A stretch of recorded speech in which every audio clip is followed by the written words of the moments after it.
الحمدللہ رب العالمین والصلاة والسلام علی رسولہ محمد وآلہ وصحبہ اجمعین اشہد ان لا الہ الا اللہ وحدہ لا شریک لہ واشہد ان محمدا عبدہ ورسولہ اما بعد۔ معزز ناظرین، آج کے درس میں آپ کے سامنے روزے کے متعلق ایک اہم مسئلے پر کچھ باتیں رکھنی ہے۔ وہ مسئلہ ہے کہ مسافر کے روزے کا کیا حکم ہے۔ اللہ رب العالمین کی طرف سے ہم مسلمانوں پر یہ بہت بڑا احسان اور کرم ہے کہ اللہ رب العالمین نے ہمارے لیے دین کو نہایت ہی آسان بنایا ہے۔ ہمیں صرف ان اعمال کا اللہ رب العالمین نے مکلف کیا ہے جو ہم بآسانی کر سکتے ہوں۔ اللہ رب العالمین نے کسی شخص کو اتنا ہی مکلف کیا ہے جتنے کی وہ طاقت رکھتے ہوں۔ طاقت سے باہر کسی کو اللہ رب العالمین نے مکلف نہیں کیا ہے۔ اللہ رب العالمین کے فضل و احسان کا ایک نمونہ ہمیں ماہ رمضان میں نظر آتا ہے کہ اللہ رب العالمین نے مسافر کے اوپر روزے کو فرض نہیں قرار دیا ہے۔ قرآن کریم کے اندر اللہ رب العالمین کا ارشاد ہے فَمَنْ كَانَ مِنْكُمْ مَرِيضًا أَوْ عَلَى سَفَرٍ فَعِدَّةٌ مِّنْ أَيَّامٍ أُخَرَ کہ اگر کوئی شخص سفر کی حالت میں ہو یا بیمار ہو تو دوسرے ایام میں ان روزوں کی قضا کر لے،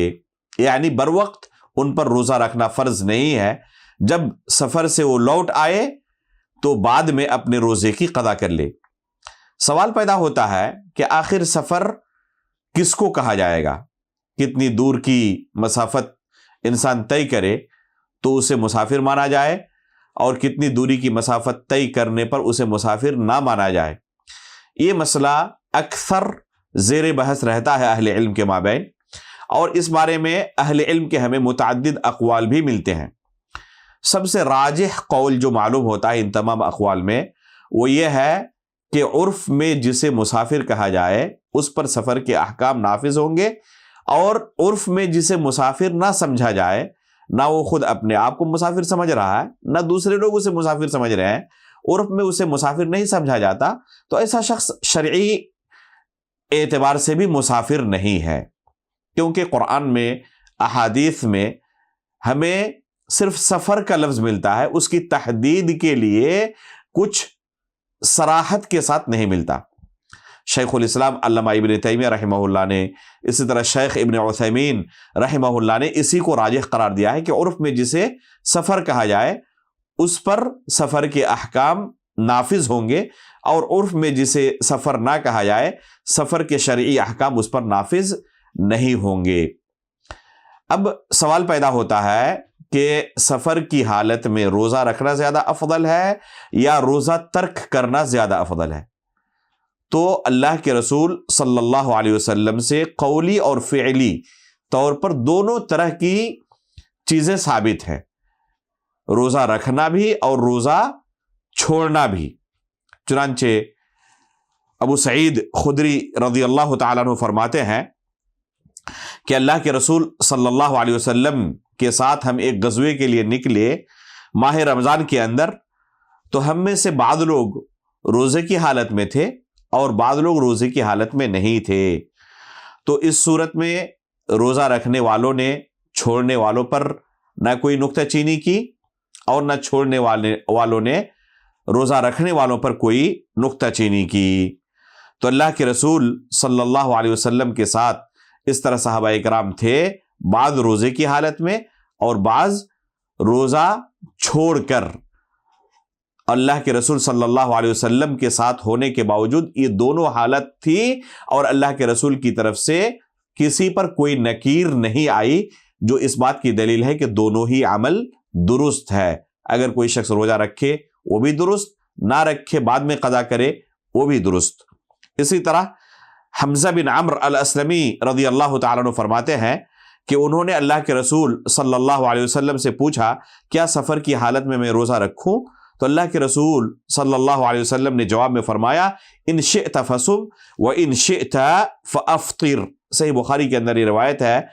اللہ کے رسول صلی اللہ علیہ وسلم نے اسے فرمایا چاہو تو تم روزہ رکھو اور چاہو تو تم روزہ نہ رکھو، افطاری کرو۔ تو دونوں طرح کا مشورہ اللہ کے رسول صلی اللہ علیہ وسلم نے اسے دیا ہے۔ اسی طرح جابر بن عبداللہ رضی اللہ تعالیٰ عنہ کی مشہور حدیث ہے، فتح مکہ کے سال جب اللہ کے رسول صلی اللہ علیہ وسلم مدینے سے نکلے تو روزے کی حالت میں تھے۔ قراء الغمیم تک اللہ کے رسول جب پہنچے تو وہاں پر اللہ کے رسول صلی اللہ علیہ وسلم نے پانی کی ایک پیالی منگائی اور اسے لوگوں کے سامنے رسول اللہ صلی اللہ علیہ وسلم نے پیا۔ اس کے بعد بھی بعض لوگوں کے بارے میں اللہ کے رسول نے سنا کہ انہوں نے ابھی بھی اپنا روزہ نہیں چھوڑا ہے، ابھی بھی وہ روزے کی حالت میں ہے، جس پر اللہ کے رسول ناراض ہوئے اور کہا کہ اولئک العصاۃ، اولئک العصاۃ، کہ یہ لوگ نافرمان ہیں، یہ لوگ نافرمان ہیں۔ علماء نے دونوں صورت میں تطبیق یہ دی ہے کہ اگر سفر مشقتوں سے پر ہو اور روزہ رکھنے میں ایک مسافر کو بہت زیادہ مشقت پیش آنے والی ہو تو ایسی صورت میں اس کے لیے روزہ نہ رکھنا ہی افضل ہے، وہ اللہ رب العالمین کی رخصت کو قبول کرے اور روزہ ابھی ترک کر دے، بعد میں اپنے روزوں کی قضا کر لے۔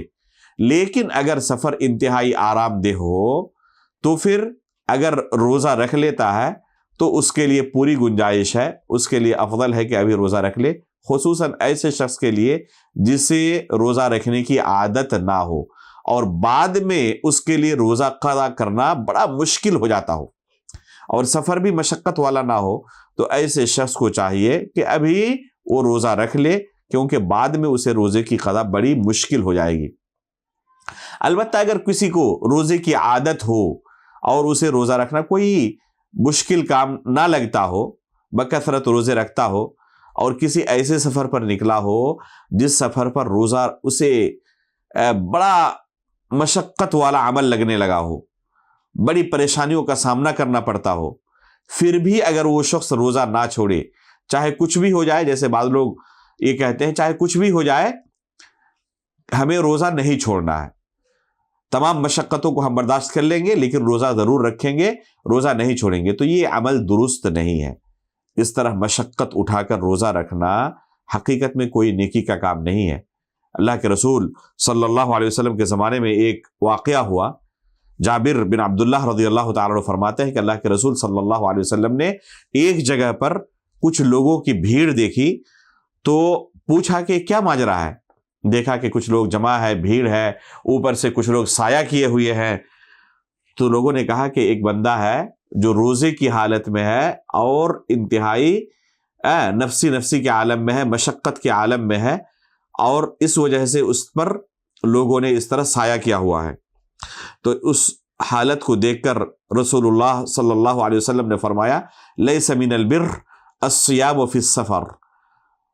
سفر کی حالت میں روزہ رکھنا کوئی نیکی کا کام نہیں ہے۔ تو اس حدیث سے پتہ چلا کہ اگر کوئی شخص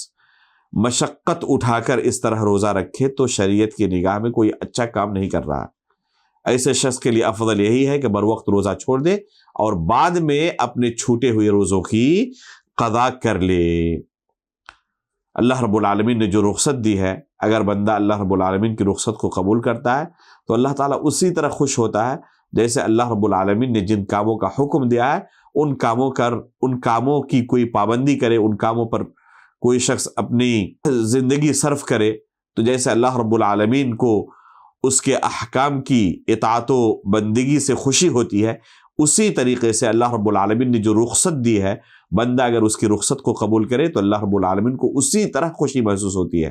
اللہ کے رسول صلی اللہ علیہ وسلم سے بھی دونوں طرح کا عمل ثابت ہے، روزہ رکھنا بھی، روزہ چھوڑنا بھی۔ اس لیے بندے کو چاہیے کہ حد سے زیادہ اپنے اوپر مشقت نہ ڈالے، آسانی سے روزہ رکھ سکتا ہو رکھ لے، اگر مشقت والا سفر ہو اس میں روزہ ترک کر دے، بعد میں اپنے روزوں کی قضا کر لے۔ اللہ رب العالمین سے ہم دعا کرتے ہیں کہ اللہ رب العالمین اعتدال کے ساتھ ہمیں تمام عبادتوں کو انجام دینے کی توفیق عطا فرمائے۔ آمین، تقبل رب العالمین، وصلی اللہ علی نبینا محمد۔